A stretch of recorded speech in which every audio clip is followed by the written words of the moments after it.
Okay, thanks. So I'll be telling you about recent work on formulas versus circuits for small distance connectivity. So in this talk, by circuits, I'm going to be talking about boolean circuits of unbounded fan-in. So these are circuits comprised of AND and OR gates with any number of incoming wires. And at the bottom, we have variables and their negations. So that's circuits. So formulas are the subclass of tree-like circuits where each gate has fan-out 1. And again, the leaves of a formula are labeled by literals, so variables are their negation.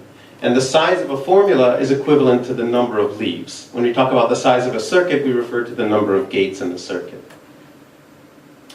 So this question of formulas versus circuits. So Boolean circuits are considered the most general non-uniform model of computation. They're a nice combinatorial model of computation. And formulas, on the other hand, are a highly restricted class of circuits. So the result of any sub-computation can only be used once. So this would seem to be a very severe restriction on the power of formulas. But it turns out to be quite a major open question whether circuits are actually really more powerful than formulas.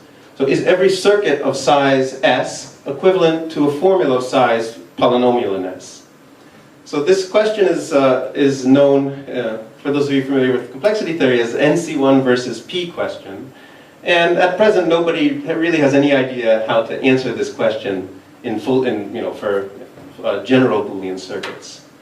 So we do what we always do when we consider easier versions of this question on restricted classes of formulas and circuits. So one common restriction that people consider is the monotone setting. So here we look at circuits, again with AND and OR gates of unbounded fan-in, but now we only allow variables to appear positively, so there are no negations.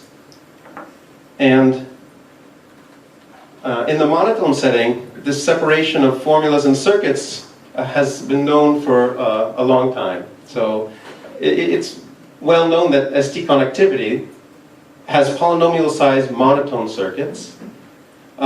But on the other hand, it was shown by Karchmer and Witkerson in '88 that monotone formulas solving ST connectivity require size n to the omega log n. So this lower bound shows that the class of polynomial-sized monotone circuits are strictly more powerful than the class of polynomial-sized monotone formulas.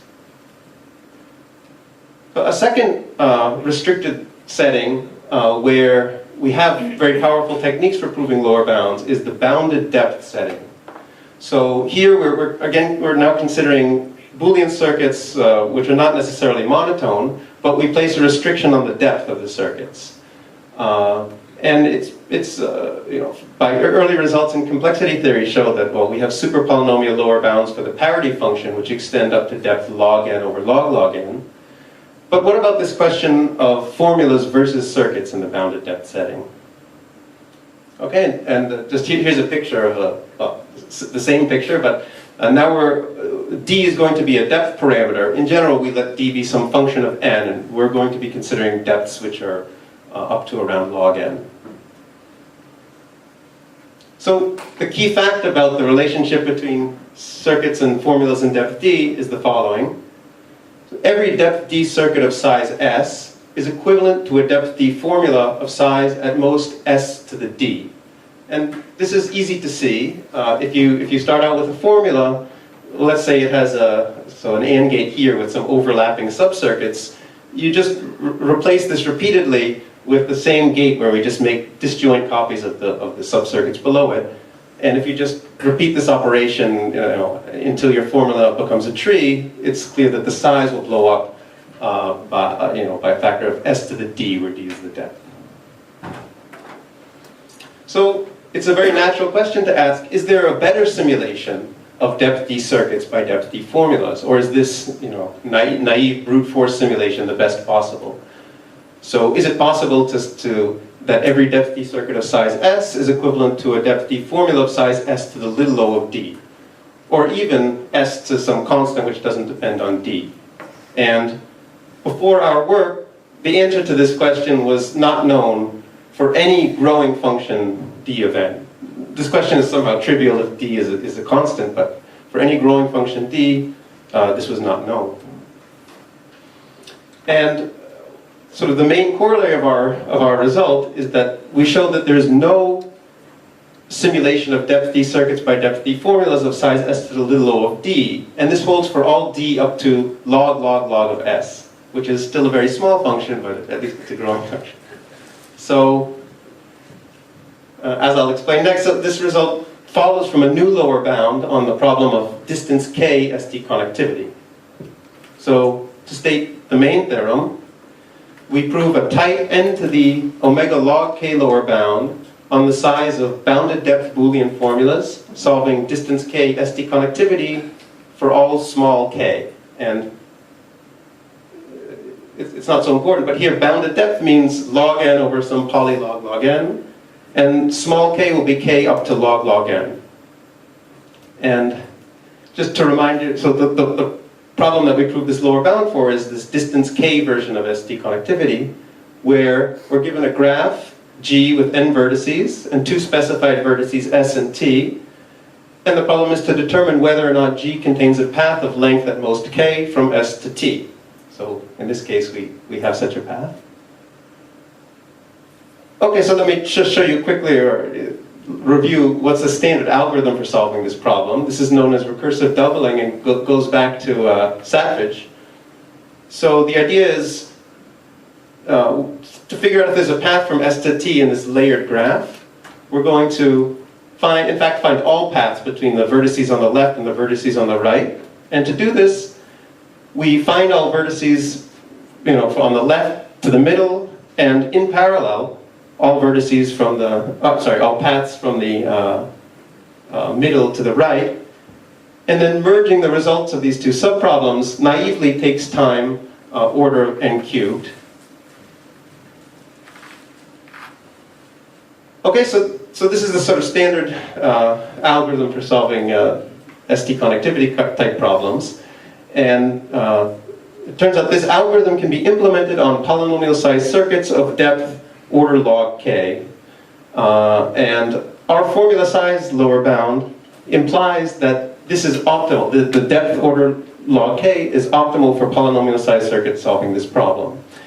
And sort of another corollary of this is it rules out one possible approach to getting smaller space lower bounds for ST connectivity.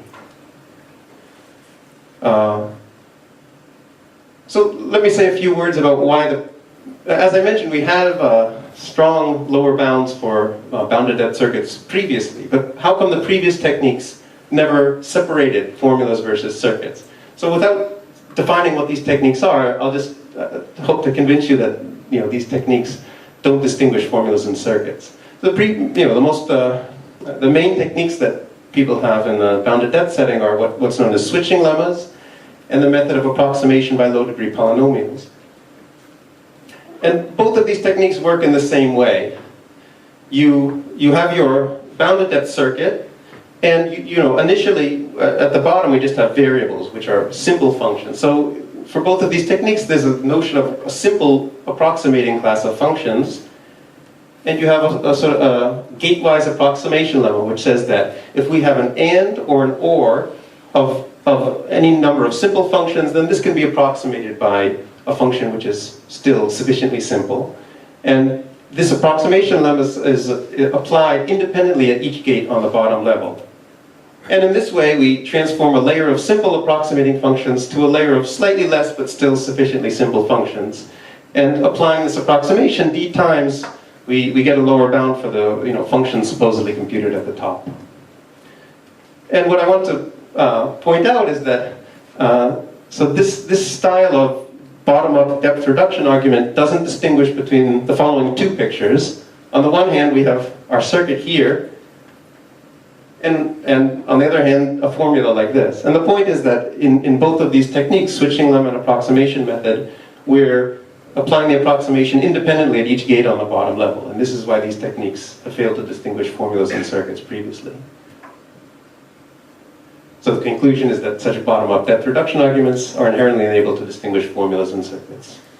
So maybe I went a bit quickly, but yeah. So I didn't include slides on our technique, but just to say a few words about it. So starting with the formula solving distance KST connectivity, we take a random graph and look at certain notions of random restrictions, and we view how this, we're looking at the sensitivity of this function in a kind of top-down way.